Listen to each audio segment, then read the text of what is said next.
Pemirsa, dalam sebulan terakhir, 2 mayat wanita ditemukan dalam kondisi yang cukup mengerikan. Tubuhnya meringkuk di dalam sebuah koper dan dibuang di sebuah semak belukar. Korban pertama ditemukan di wilayah Bekasi, Jawa Barat, sedangkan korban berikutnya ditemukan di wilayah Bali. Berikut cerita naasnya 2 wanita asal Bandung dan Bogor yang ditemukan telah menjadi mayat. Saya sempat bertemu pelaku menepuk pundak saya sambil bilang sabar ya. Pelaku ini mendesak saya untuk saya curiga kepada papa saya. Saya sempat tanya karena saya melihat dia gelisah, dia bilang nggak ada apa-apa. Syok nggak percaya sama polisi, nggak mungkin.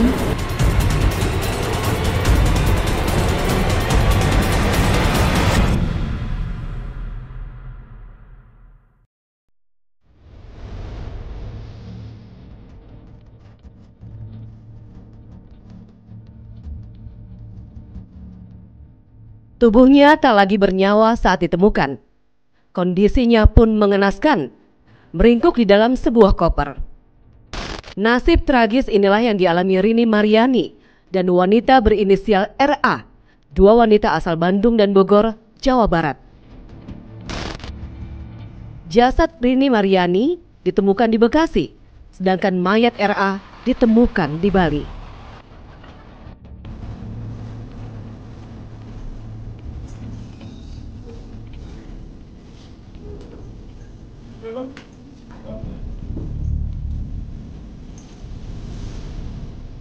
Pria bernama Ahmad Arif Ridwanullah hanya bisa tertunduk saat polisi meringkusnya.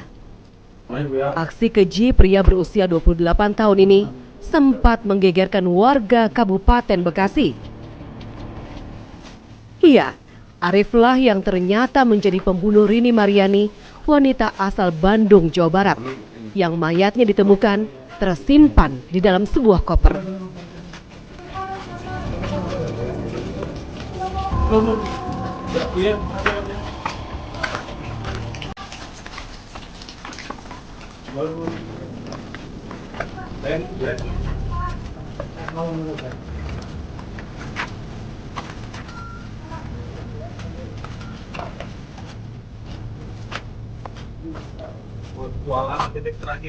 Penangkapan Arif bukan tanpa bukti. Polisi yang melakukan penyelidikan kasus ini menemukan bukti kuat soal keterlibatan pria yang baru saja menikah ini.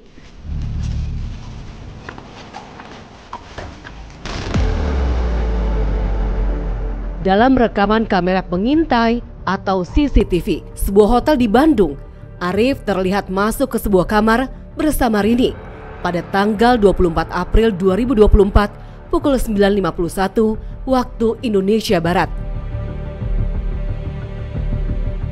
Dan pukul 18.40, Arif terlihat keluar dari kamar hotel sambil membawa koper hitam. Ternyata koper inilah yang digunakan oleh Arif untuk menyimpan mayat Rini.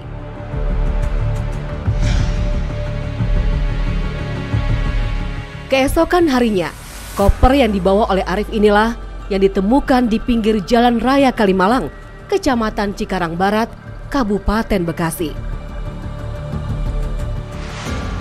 Koper berisi mayat Rini pertama kali ditemukan oleh seorang petugas kebersihan yang kebetulan sedang bertugas di pagi itu. Saat ditemukan, tak ada satupun identitas yang menempel di tubuh Rini. Saya lagi ngambil sampah, Pak. Ya, ngambil sampah. Terus tiba-tiba saya melihat koper yang mencurigakan. Itu sempat dibuka dulu nggak? Enggak dibuka, soalnya ada kunci. Saya nggak berani buka. Setelah itu? Setelah itu saya lapor kepada korlap saya. Selanjutnya gimana lagi? Ya itu korlap saya lapor ke polsek. Ya identitas itu belum ketahuan, Pak. Cewek atau cowoknya ya. Ya kayaknya sih dari ininya posturnya cewek. Tapi itu kondisinya gimana, Bang? Tertekuk atau gimana? Pas dibuka ada luka-luka nggak, Pak? Atau potong-potongan gitu? Nggak ada, cuma kelihatan badannya aja. Oh, cuma badannya aja ya? Ya. Itu Pak ada ciri-ciri pakai baju apa gitu, Pak, korbannya, Pak? Enggak, udah dibungkus pakai warna merah. Aparat Kepolisian Resort Metro Bekasi yang melakukan olah TKP akhirnya berhasil mengungkap identitas mayat Rini. Sepekan setelah penemuan mayat Rini, polisi akhirnya meringkus Arif di wilayah Palembang, Sumatera Selatan. Berdasarkan penyidikan polisi, rupanya saat membuang jasad Rini, Arif dibantu oleh adik kandungnya, Aditya Taufik. Keduanya pun kini telah ditetapkan sebagai tersangka.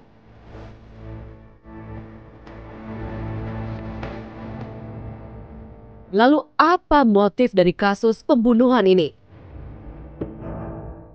Berhasil mengamankan tersangka, yang mana tersangka tersebut dengan identitas adalah AARN.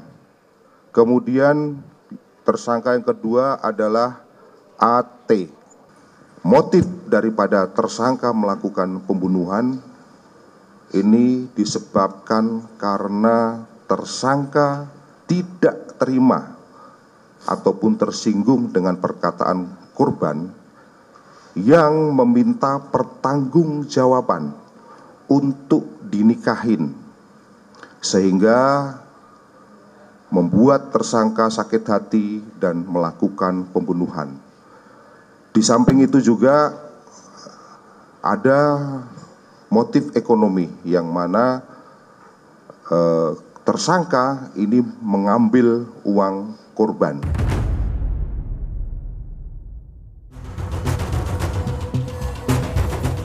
Ibu merupakan wanita yang bekerja keras. Ibu juga seorang wanita yang kuat. Saya yakin ibu saya bukan orang yang seperti itu.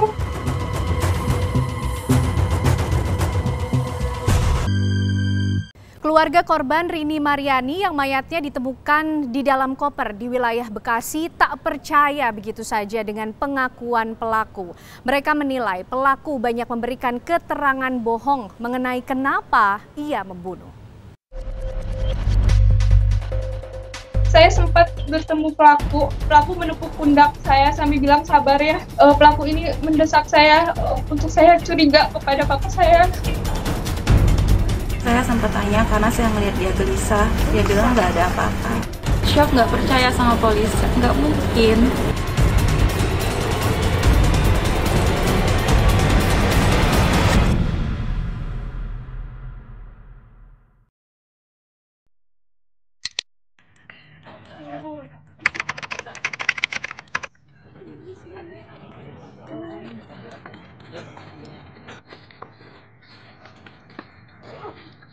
Tewasnya Rini Mariani tentu membawa duka mendalam bagi keluarga korban.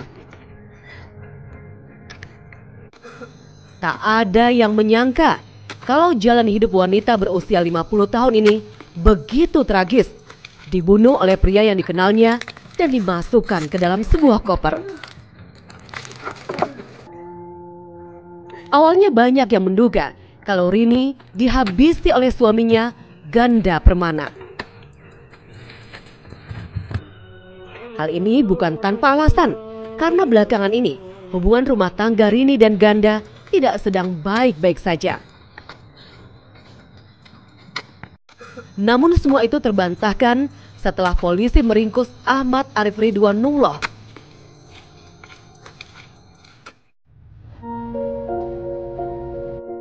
Sementara itu, anak korban Alia Dian Permata begitu terkejut saat pertama kali mendengar sang ibu tewas terbunuh. Menurut Alia, ibunya merupakan seorang wanita yang penuh tanggung jawab terhadap keluarga.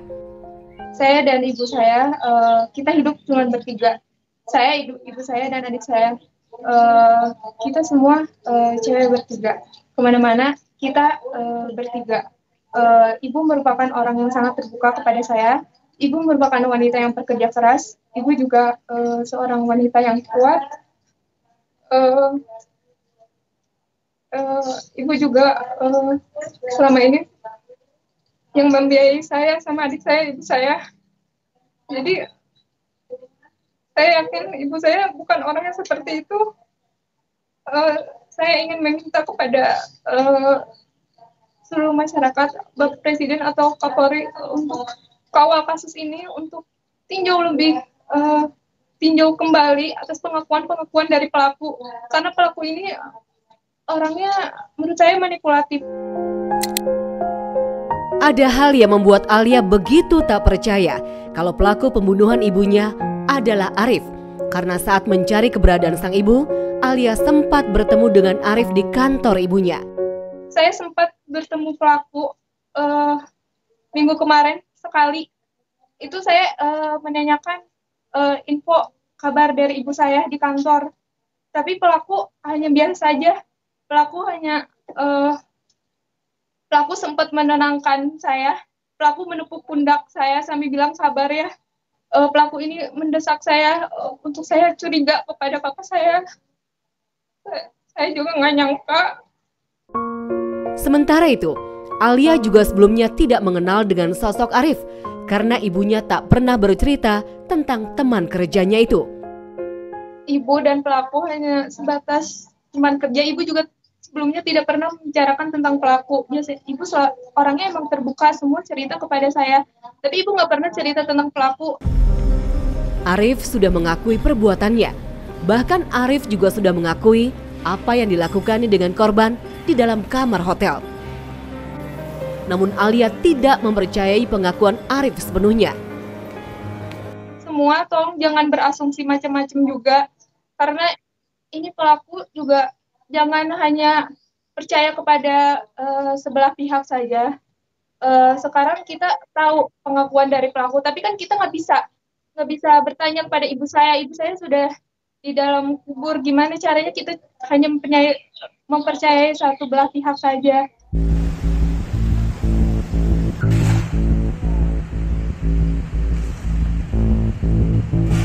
Ahmad Arif Ridwanullah, akibat perbuatannya, pria ini batal melangsungkan resepsi pernikahannya. Masalah yang sedang ramai ini, kita tahu tidak kalau pelaku ini suami kita tuh melakukan pembunuhan? Tidak tahu sama sekali. Tidak tahu. Nah, dia kan kemarin sempat balik ke rumah nih. Pernah nggak pelaku cerita ada masalah apa gitu? Nggak pernah ada.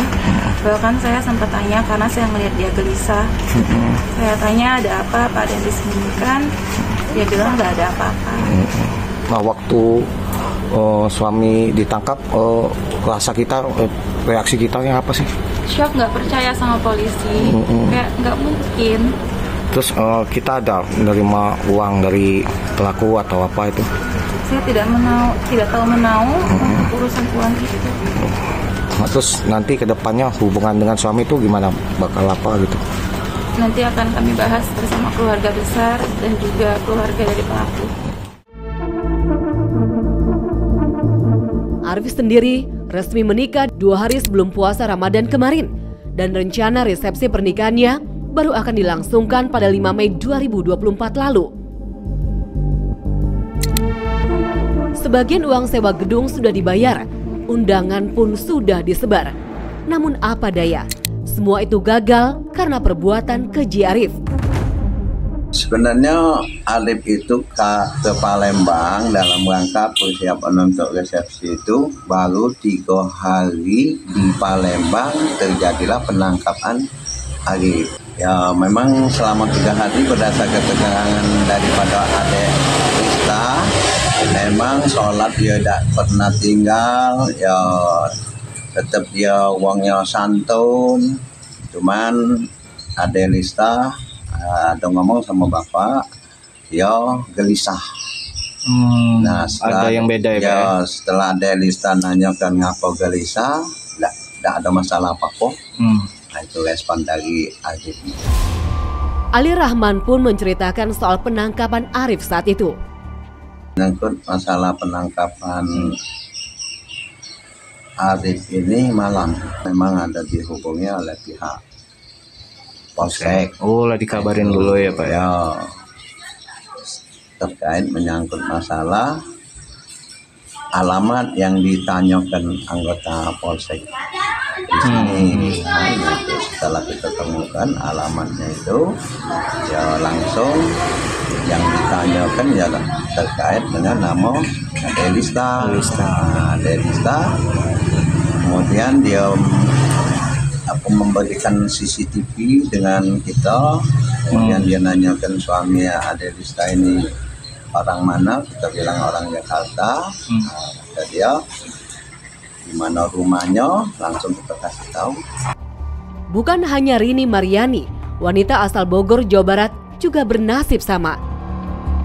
Ia dibunuh dan mayatnya juga dimasukkan ke dalam sebuah koper oleh pelaku.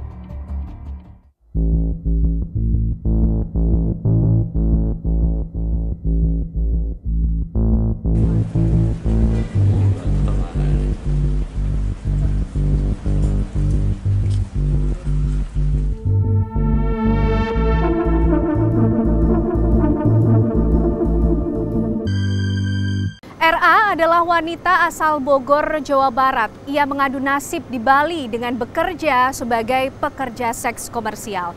Melalui aplikasi kencan, ia menjajakan tubuhnya kepada para pria hidung belang.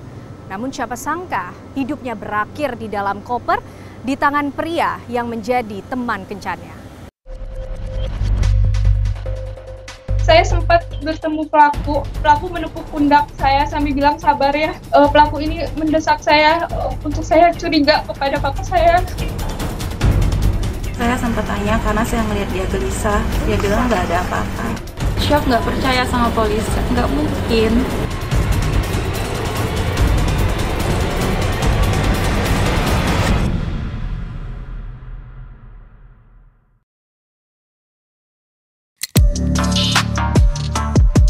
Selain di Bekasi, cerita soal pembunuhan yang mayat korbannya disimpan dalam sebuah koper juga terjadi di Kabupaten Badung, Bali.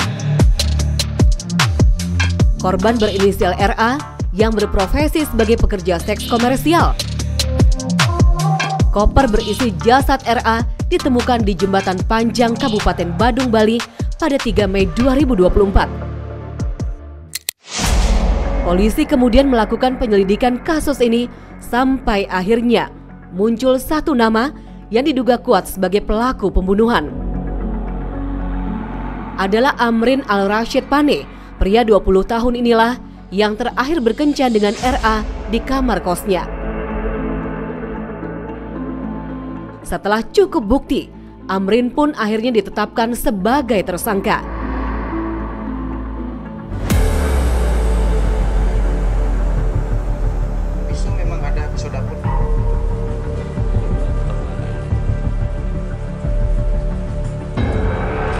Amrin kini jadi pesakitan. Perbuatannya telah menggiringnya ke balik jeruji besi penjara. Dari pengakuannya, Amrin nekat membunuh RA lantaran kesal karena tarif yang diminta oleh RA setelah melayaninya tidak sesuai dengan kesepakatan. Di mana terjadi transaksi pertama oleh Micat yaitu sebesar 500.000 pada saat setelah selesai berhubungan badan. Korban meminta kenaikan menjadi 1 juta rupiah, di mana waktu itu tersangka tidak mau karena sudah kesepakatan pertamanya itu 500.000, tetapi korban bersikeras untuk meminta tambahan. Apabila tidak diberikan, korban akan memanggil teman-temannya. Oleh sebab itu, pelaku panik, langsung mengambil pisau. Kasus-kasus kekerasan terhadap perempuan belakangan ini marak terjadi. Hampir setiap hari kita mendengar ada wanita yang terbunuh dengan cara yang cukup keji. Perempuan yang dianggap sebagai kaum lemah kerap menjadi sasaran kemarahan kaum pria dengan alasan beragam.